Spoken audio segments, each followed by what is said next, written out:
ಯಾಕೆ ಬಂದಿದ್ದಾನೆ ಕೇಳು. ಅಣ್ಣ, ಬೆಕ್ಕು ಅವನು ಕಾದಿರಿಸಿದ ಬೆಣ್ಣೆ ತಿಂದು ಬಂದಿದೆಯಂತೆ, ಅದಕ್ಕಾಗಿ ಅದರ ಬೆಲೆ ಕೇಳಲು ಬಂದಿದ್ದಾನೆ. ಹಾಗಾದ್ರೆ ಅದರ ಬೆಲೆ ಕೊಟ್ಟು ಕಳಿಸ್ಬೇಕಲ್ಲ. ಬೆಣ್ಣೆ ತಿಂದ ಮರುಕ್ಷಣವೇ ಅದರ ಬೆಲೆಯನ್ನು ಅದೇ ಖಾಲಿಯಾದ ಗಡಿಗೆಯಲ್ಲಿ ಹಾಕಿ ಬಂದಿದ್ದೇನೆ. ಹೊತ್ತು ಬಾಯಿ ಅವಿವೇಕಿ ನನ್ನ ಮಗನೇ, ಹೆಣ್ಣಿನ ಸೀಲದ ಸಾಟಿಗೆ ಇಡೀ ಜಗತ್ತೇ ಇಟ್ಟು ತೂಗಿದರೂ ಅದರ ಸಮ ಬರಲಾರದು.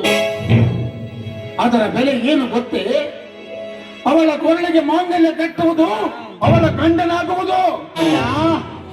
ನೀನು ತಿಳಿದುಕೊಂಡಂತೆ ವಿಶ್ವದ ತಂಗಿ ಶೀಲ ತುಂಬಿದ ಹೆಣ್ಣಲ್ಲಣ್ಣ, ನೂರಾರು ದುಂಬಿಗಳಿಂದ ಚುಂಬಿಸಲ್ಪಟ್ಟ ಹೂ ಅವಳು. ಸುಧಾಮ, ಹೆಣ್ಣಿನ ಬಗ್ಗೆ ಕೆಟ್ಟ ಮಾತುಗಳನ್ನಾಡಿದ್ರೆ ನಾನು ಸುಮ್ಮನಿರುವುದಿಲ್ಲ.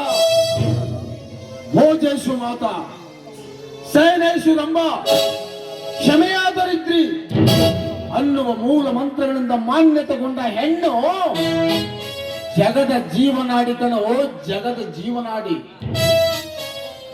ಹೆರುವವಳು ಹೆಣ್ಣು, ಹೊರುವವಳು ಹೆಣ್ಣು. ನಿನ್ನ ಕಷ್ಟ ನಷ್ಟಕ್ಕೆ, ಜಯ ಅಪಜಯಕ್ಕೆ ಕೊರಗಿ ಮರುಗುವವಳು ಹೆಣ್ಣು. ಅಂತ ಘನ ಮಾತೆಯ ಮಾನಕ್ಕೆ ಮಸಿ ಬಳಿದೆಯಾದ್ರೆ ನಿನ್ನ ಹಲ್ಲು ಉದುರಿಸಿ ಬಿಟ್ಟೇನು ಬಡವ. ನಿನ್ನ ದೃಷ್ಟಿಯಲ್ಲಿ ಆಗಿರಬಹುದು, ಆದರೆ ನನ್ನ ದೃಷ್ಟಿಯಲ್ಲಿ ಹೆಣ್ಣೊಂದು ಕೌತುಕದ ಸೃಷ್ಟಿ, ಭೋಗ ವಿಲಾಸದ ಬುಗ್ಗೆ, ಪ್ರೇಮ ಕಾಮದ ಕೋಲ್ಮಿಂಚು, ಅನುರಾಗ ಭರಿತ ಹಣ್ಣು ಅಂತ ತಿಳ್ಕೊಂಡಿದ್ದೇನೆ.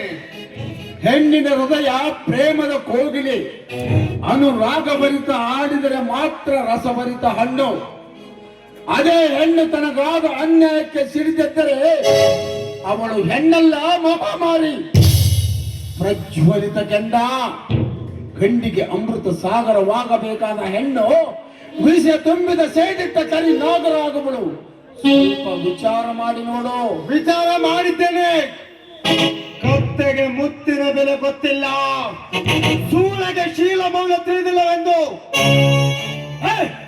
ಕಷ್ಟ ಎಂದು ಗೊತ್ತಿದ್ದರು, ಸೂಳೆ ಎಂದು ತಿಳಿದಿದ್ದರು. ಅಂತವಳಿಗೆ ಏಕೆ ಮುದ್ದಕ್ಕೆ ಮೋಸಗೊಳಿಸಿರಲಿಲ್ಲ? ಆವಾಗ ಎಲ್ಲಿಗೋಗಿತ್ತಪ್ಪ ನಿನ್ನ ಸುತ್ತು ಬುದ್ಧಿ? ಸುಂದರವಾಗಿ ಕಂಡದ್ದನ್ನು ಕಣ್ತುಂಬ ನೋಡಿ ಆನಂದಿಸುವುದು ನನ್ನ ಹಲವಾರು ಗುಣಗಳಲ್ಲಿ ಇದೊಂದು ಶ್ರೇಷ್ಠ ಗುಣ. ಅವಳು ಹೂವಾಗಿ ಕಂಡಳು, ನಾನು ದುಂಬಿಯಾಗಿ ಸುಂಬಿಸಿದೆ. ಅವಳು ರಸಭರಿತ ಬೆರಳು ಹಣ್ಣಾಗಿ ಗೋಚರಿಸಿದಳು, ನಾನು ರಸಿಕ ಗಿಳಿಯಾಗಿ ಕಚ್ಚಿ ತಿಂದೆ. ಅವಳು ರಮ್ಯ ಮನೋಹರವಾಗಿ ಸಾಗರವಾಗಿ ಪರಿಶೋಭಿಸಿದಳು, ನಾನು ದಾರಿ ಹೋಗ ಮನ್ಮಥನಾಗಿ ಈಜಿ ನನ್ನ ಮೈಮಣದ ತಣಿವು ಆರಿಸಿಕೊಂಡೆ. ಇದರಲ್ಲಿ ನನ್ನದೇನು ತಪ್ಪಿದೆ? ನೋಡು ಸುಧಾಮ, ಇದು ಒಂದು ಹೆಣ್ಣಿನ ಪ್ರಶ್ನೆ. ವಾಸ್ತವಿಕ ವಿಚಾರ ಸಿನಿಮಾ ನಾಟಕದ ನಾಯಕನಂತೆ ಡೈಲಾಗ್ ಹೊಡೆದು ಚಪ್ಪಾಳೆ ಗಿಟ್ಟಿಸಿಕೊಳ್ಳುವ ಮಾತಲ್ಲ. ನೀನು ನನ್ನ ತಮ್ಮ, ನಾನು ನಿನ್ನ ಅಣ್ಣ. ಸಮಾಜದಿಂದ ಒಳ್ಳೆಯದ ಬಂದ್ರು ಕೆಟ್ಟದ ಬಂದ್ರು ಅದನ್ನು ನಾವಿಬ್ಬರೇ ಸಮಾನವಾಗಿ ಸ್ವೀಕರಿಸಬೇಕು. ಮೇಲಾಗಿ ಸತ್ಯಮೂರ್ತಿ ಕುಟುಂಬದ ಕಳ್ಳು ಬಳ್ಳಿಗಳು ನಾವು. ಇಡೀ ಊರಿಗೆ ತಿದ್ದಿ ಬುದ್ಧಿ ಹೇಳುವ ನಾವುಗಳೇ ಈ ರೀತಿ ದಾರಿ ತಪ್ಪಿದರೆ ನೋಡಿದ ಜನ ನಮ್ಮನ್ನು ಚೀ ತೂ ಅಂತ ಉಗುಳುವುದಿಲ್ಲವೇ? ಸಮಾಜ ಸಮಾಜ ಸಮಾಜ, ಯಾವ ಸಮಾಜ?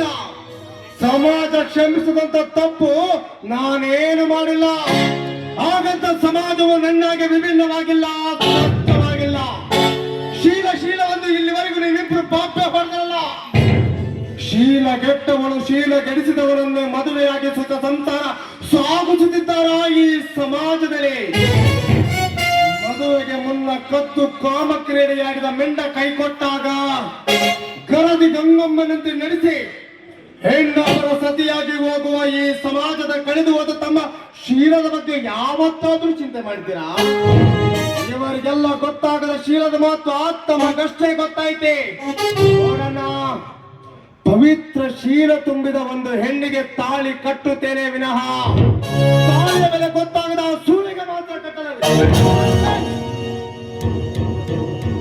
ಆವಾಗ ನಿನ್ನ ಒಂದೇ ಸವನ ಸೂಳೆ ಸೂಳೆ ಪವಿತ್ರ ತುಂಬಿದ ಶೀಲ ತುಂಬಿದ ಹೆಣ್ಣಿಗೆ ತಾಳಿ ಕಟ್ಟುತ್ತೇನೆಂದು ಹೊಗಳುತ್ತಿರುವೆಯಲ್ಲ, ಅವಳು ಪವಿತ್ರವಾಗಿದ್ದಾಳೆನ್ನುವುದಕ್ಕೆ ನಿನ್ನ ಹತ್ರ ಏನು ಸಾಕ್ಷಿ?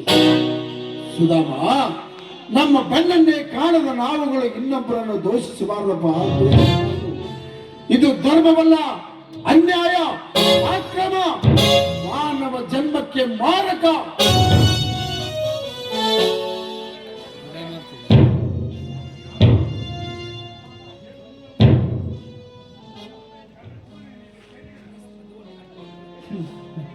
ಯಾಕೆ ಬಂದ್ರ? ಯಾಕಪ್ಪ ಇಷ್ಟೊಂದು ಕಿರಿಚಿಕೊಳ್ತಿರ್ವಿ? ಇದೇನು ಮನೆಯಲ್ಲಿ ಇಂದು ಒಂದು ಏನೋ ಅಹಿತಕರ ಘಟನೆ ಬಿಡಪ್ಪ. ವಿಶ್ವನ ಬಹಳ ದಿನಗಳಲ್ಲಿ ಗೂಳಿಯಂತೆ ನುಗ್ಗಿ ಅವನನ್ನ ತಂಗಿಯೊಂದಿಗೆ ಕದ್ದು ಕಾಮದ ಆಟ ಆಡಿದಾನೆ. ಯಾಕೆ ಸುಧಾ ಹೀಗೇಕೆ ಮಾಡಿದೆಯೋ? ನನ್ನ ಮನ ಗೆದ್ದ ಮನೋಹರಿ ವಿಶ್ವದ ತಂಗಿ ಅಂತ ಒಂದೇ ಒಂದು ಮಾತು ನನಗೆ ಹೇಳಿದರೆ ನಾನು ಸಂತೋಷವಾಗಿ ಒಪ್ಪಿಕೊಂಡು ಒಳ್ಳೆ ವಿಜೃಂಭಣೆಯಿಂದ ನಿನ್ನ ಮದುವೆ ಮಾಡ್ತಿದ್ದೀನಲ್ಲೋ. ಎಲ್ಲ ವಿಷಾದದ ಸಂಗತಿ. ನೋಡಿ ವಿಶ್ವ, ನೀನೇನು ಚಿಂತಿಸಬೇಡಪ್ಪ. ಇಂದಿನಿಂದ ನನ್ನ ತಂಗಿ ನನ್ನ ಮುದ್ದಿನ ಸೊಸೆ, ನನ್ನ ಮುದ್ದಿನ ಸೊಸೆ ಕಣೋ. ನೋ, ಇದು ಸಾಧ್ಯವಿಲ್ಲ. ಆಕಾಶ ಕಳಿಸಿ ಬಿದ್ರು ನಾನು ಅವಳ ಕೊರಳಿಗೆ ತಾಳಿ ಕಟ್ಟಲಾರೆ. ಯಾಕೆ ಯಾಕೆ ಕಟ್ಟೋದಿಲ್ಲ ಕಣೋ? ಮದುವೆ ಹಾಕ್ತೀನಿ ಅಂತ ಅವಳಿಗೆ ಮೋಸಿ ಅವಳಿಗೆ ಗರ್ಭ ನೀಡಿ ಕೊನೆಗೆ ಅವಳಿಗೆ ಮೋಸ ಮಾಡುವುದು ಇದು ನ್ಯಾಯವೇ? ಇದೆಯೇ ಧರ್ಮವೇ? ಅಪ್ಪಾಜಿ, ನೀನು ಭಾವಿಸಿಕೊಂಡಂತೆ ಅವಳು ಗರತಿ ಅಲ್ಲ, 16 ನಾಯಿ ಮುಟ್ಟಿದ ಮಡಿಕೆ ಅವಳು. ಮುಚ್ಚು ಬಾಯಿ, ಹೊಲಸು ನಾಯಿ. ಬಾಯಿ ಬಿಟ್ಟರೆ ಸಾಕು ಸೂಳೆ ಸೂಳೆ ಎಂದು ಬಗುಳುತ್ತಿರುವೆಯಲ್ಲ. ಅಮಾಯಕ ಹೆಣ್ಣುಗಳನ್ನು ಸೂಳೆ ಮಾಡಿದವರು ಯಾರು? ನಿಮ್ಮಂತಹ ಕ್ರೂರ ಕಾಮಕರು ಕಣೋ, ಕ್ರೂರ ಕಾಮಕರು. ಸೂಳೆ ಸೂಳೆ ಎಂದು ಬಗುಳುವ ನಿನ್ನ ನಾಲಿಗೆ ಸೂಳೆಗೇರಿಯಷ್ಟೇ ವಲಸಾಗಿ ಹೋಗಿದೆ.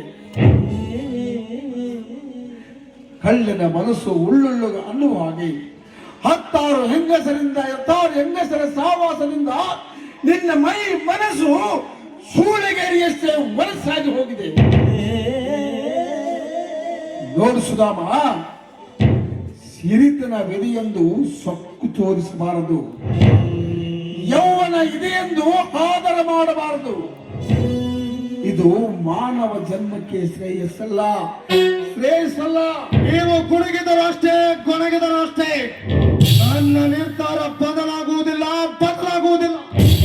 ಸುಧಾಮ, ಸುಧಾಮ, ತುಡುಕಬೇಡ ಕಣೋ, ತುಡುಕಬೇಡ. ನೋಡು, ಜೀವನದಲ್ಲಿ ದೈವ ಒಂದು, ವಿಧಿ ಇನ್ನೊಂದು. ನ್ಯಾಯ, ನೀತಿ, ಪ್ರಾಮಾಣಿಕತೆ ಎಂಬ ದೈವದ ಪುಟದಲ್ಲಿ ಬಾಳು ಸಾಗಿಸಿದರೆ ಮಾತ್ರ ಮನುಷ್ಯ ಮನುಷ್ಯನಾಗಿ ಬಾಳಿ ಅಮರನಾಗ್ತಾನೆ. ಆದರೆ ಅದೇ ದೈವದ ಪುಟ ದಾಟಿ ವಿಧಿ ಎಂಬ ಕ್ರೂರ ಮಾಯೆ ನಮ್ಮನ್ನು ಹೆಣ್ಣು ಒಂದು ಮಣ್ಣಾಗಿ ಕಾಡಿ ಅನ್ಯಾಯ, ಅತ್ಯಾಚಾರ, ಅಧರ್ಮಗಳ ದಾರಿ ಹಿಡಿಸಿ ಮಾನವ ಧರ್ಮದ ಸಮಸ್ತ ಸಂಸ್ಕಾರವಿದ ಸಂಹರಿಸಿ ನಮ್ಮನ್ನು ದುರಂತಕ್ಕೀಡು ಮಾಡುತ್ತದೆ. ಈ ಮನೆಯ ಋಣ ತೀರಿದರೂ ನಾನು ಅವಳ ಗಂಡನಾಗಲಾರೆ.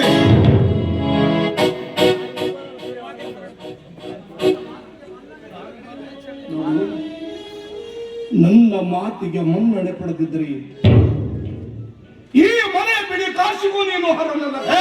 ಅದು ನನಗೂ ಬೇಕು ಇಲ್ಲ. ಒಂದು ವೇಳೆ ಬೇಕಾದ್ರೆ ನಾನು ನಿಮ್ಮನ್ನು ಯಾರನ್ನು ಕೇಳುವುದಿಲ್ಲ. ಅದು ಎಲ್ಲಿ ಕೇಳಬೇಕು ಅಲ್ಲೇ ಕೇಳ್ತೀನಿ.